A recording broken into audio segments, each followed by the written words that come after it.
pregunta un contraescucha chileno de la Contrahistoria, una pregunta que me han hecho ya varias veces. La pregunta es la siguiente. Me preguntaba el otro día, ¿desde cuándo se habla catalán en Cataluña? Al parecer, este hombre acaba de descubrir que en Cataluña tienen un idioma distinto del castellano y le ha llamado bastante la atención. Se sorprende porque él pensaba que en España solo se habla español. Y lo cierto es que solo se habla español, esa es la verdad. Tan español es el castellano como el catalán o el vasco.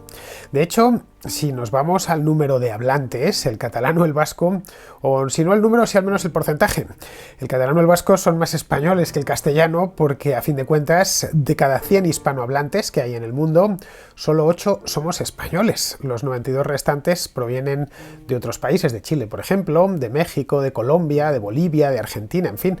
Hay muchos países en el mundo que se habla castellano, mientras que casi todos los catalanohablantes son españoles. Idem con los vascoparlantes.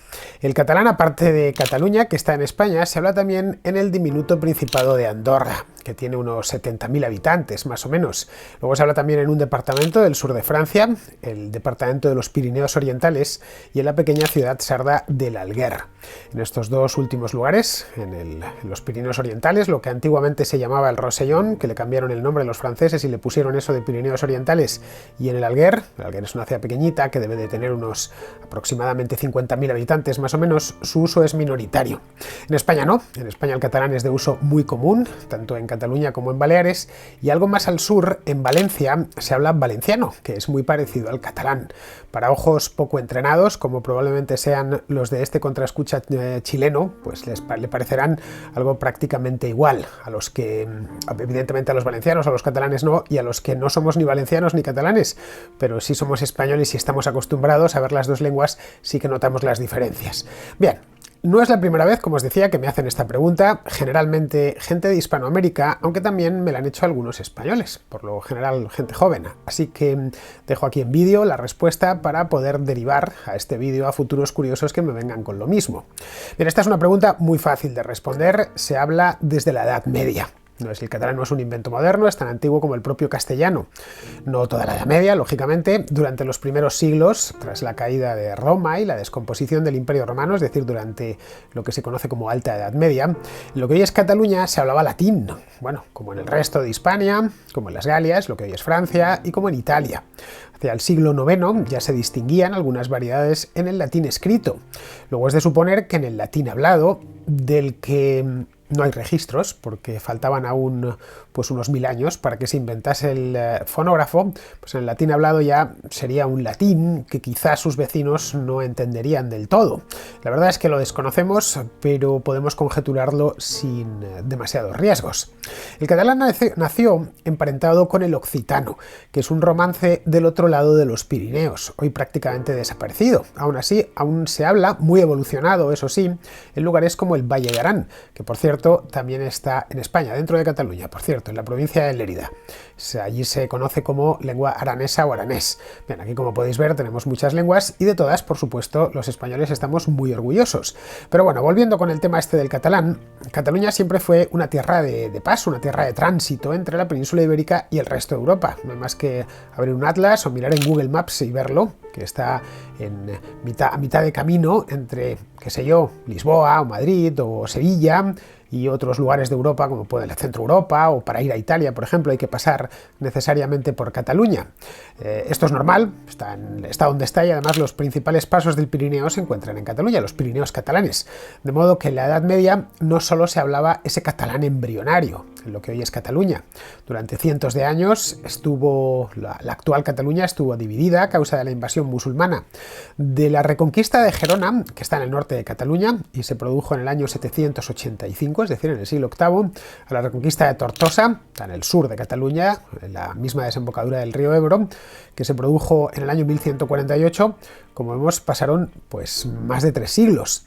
En la Cataluña musulmana que se hablaba, pues se hablaría alguna variedad del mozárabe. El mozárabe no tenía nada que ver con el árabe. El mozárabe era una lengua romance, que es decir, proveniente del latín, que evolucionó por su cuenta dentro de Al-Ándalus, pero que, a pesar de su origen, latino, ya digo, se escribía con alfabeto árabe. Algo similar sucedió en Castilla, cuando Alfonso VI reconquistó la ciudad de Toledo en el año 1085, a finales ya del siglo XI. No se entendía con los cristianos toledanos, con los mozárabes, es decir, los que practicaban el cristianismo dentro de Al-Ándalus, porque no hablaban el romance de Castilla, sino el de aquella taifa musulmana. Las diferencias no se quedaban ahí. Los cristianos mozárabes tenían una liturgia propia para la misa, la liturgia mozárabe, que todavía, de manera muy minoritaria, se sigue llevando a cabo, más por recuerdo que otra cosa. Esta liturgia mozárabe era heredera directa de los visigodos, de la liturgia visigoda, mientras que los reinos del norte empleaban el llamado rito romano, que es el que se utiliza hoy en el catolicismo occidental.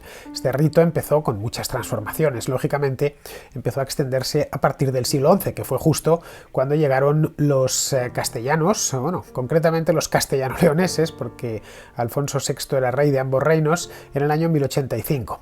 Bien, volviendo con el catalán, la primitiva lengua catalana convivía, como podemos ver, con el mozárabe al sur, con las hablas aragonesas al oeste, los romances que habían aparecido en Aragón, y con el occitano al norte. En todos los puntos se entremezclaba con ellas. Quizá por eso la gente de aquel entonces no era tan suspicaz con el idioma como lo somos hoy en día, hasta el punto de que ni siquiera le ponían nombre. Hablaban de la lengua del lugar o simplemente decían román paladino, en el cual suele el pueblo fablar con su vecino, tal y como denominó Gonzalo de Berceo a la lengua que hablaban sus paisanos. El román paladino al que se refería Berceo con esta frase era lo que hoy conocemos como castellano antiguo. Si veis, Berceo no dijo castellano, dijo román paladino, en el cual se habla con el vecino. El castellano había nacido siglos antes en las montañas cantábricas, más o menos al mismo tiempo que el catalán. Los romances eran considerados en aquel entonces, ya en la Baja Edad Media, eran considerados inferiores al latín, al menos para la minoría cultivada. La gente que sabía escribir, que sabía leer, la gente que tenía educación universitaria, pues no valoraba demasiado las lenguas romances. Para escribir empleaban, por regla general, el latín, o si lo que se pretendía era hacer poesía, pues escogían algunos romances concretos, como el gallego, por ejemplo, o el occitano. Quizá no lo sabemos porque sonaban muy bien, o simplemente porque eran comprensibles por la mayoría, de ahí que empleasen con predilección los poetas de aquel entonces el gallego o el occitano antes que el castellano o el catalán. Luego, ya a partir del siglo XII, las lenguas románicas del norte, como el castellano o el catalán, empezaron a extenderse rápidamente hacia el sur, conforme avanzaba la Reconquista. Para entonces, en los condados catalanes se hablaba una gran variedad de lenguas y dialectos. No había, no sé cómo explicarlo, no había nada parecido a la homogeneidad lingüística que se persigue desde hace un par de siglos. Quien quisiese homogeneidad lingüística, ahí tenía el latín, que había quedado fosilizado para uso de eruditos, para monjes en monasterios y para cronistas. El privilegio de Jaime I de Aragón, por ejemplo, expedido en Lérida en el año 1236, fue escrito en latín en su totalidad. Al final del mismo se especifica la fecha en formato romano. Decía literalmente datum milerdae quinto calendas novembris anno domini millesimo ducentésimo trigésimo sexto. Es decir, dado en Lérida el 5 de noviembre de 1236. ¿Por qué empleaba el latín? Pues lo empleaba por una razón muy poderosa. Lo que buscaba el rey Jaime era que cualquiera pudiese entender lo que había puesto, ya fuese barcelonés, zaragozano, navarro o leonés, o que viniese de ultrapuertos, es decir, de más allá de los Pirineos. De haber redactado ese documento en el catalán vulgar de la época, pues solo unos pocos se habrían dado por enterados, y lo que quería el rey era que se enterase todo el mundo, todo el que supiese leer, por lo menos. Jaime I era catalano hablante desde la cuna, y una de las cosas que hizo fue extender el uso del catalán en la corte, pero no tuvo intención en ningún momento de imponerlo, porque entonces la lengua era lo de menos. No tenía la mística que luego se le inyectó al tema lingüístico durante el romanticismo, ya en el siglo XIX. Lo importante en aquella época era hacerse entender.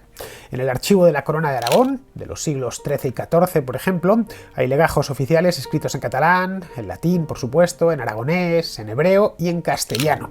Se escogía una lengua u otra en función de los destinatarios del documento. Si iba dirigido a los judíos, por ejemplo, o a los rabís, pues se les hacía en hebreo y no había más problemas. Si se quería que lo entendiese todo el mundo, generalmente se empleaba el latín. El rey, en definitiva, empleaba la lengua del pueblo, no el pueblo la lengua del rey, que es lo que pasó a suceder a partir del siglo XIX. En la época de Jaime II reinó entre 1291 y 1327, es decir, ya entrado el siglo XIV, la Cancillería de Aragón, la Real Cancillería, esta de la que os hablaba en la contrahistoria aquella que hice sobre la Corona de Aragón, se valía del latín, del catalán y del castellano, que a partir de aquel siglo empieza a ser ya la lengua franca de toda la península.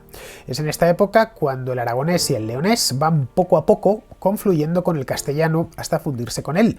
Hoy quedan de manera pues casi relíctica en los Pirineos y en la cordillera cantábrica. Son dos lenguas muy parecidas al castellano y las habla muy poquita gente. En Cataluña eso nunca llegó a suceder.